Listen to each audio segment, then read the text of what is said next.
अस्सलाम वालेकुम। आज की टिप है माइक्रोवेव की सफाई के लिए।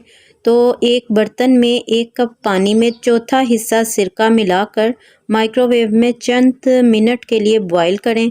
माइक्रोवेव में से आने वाली मुख्तलिफ़ किस्म की खाने की महक दूर हो जाएगी। इसी पानी से माइक्रोवेव में पलने वाले जरासीम भी ख़त्म हो जाएंगे और तमाम दाग धब्बे दूर हो जाएंगे और आपको कोई भी मुश्किल पेश नहीं आएगी। होप कि आज की वीडियो आपके लिए बहुत फ़ायदा मंद रहेगी। तो मैं मिलूँगी एक और नई वीडियो के साथ। टिल देन टेक केयर, अल्लाह हाफिज़।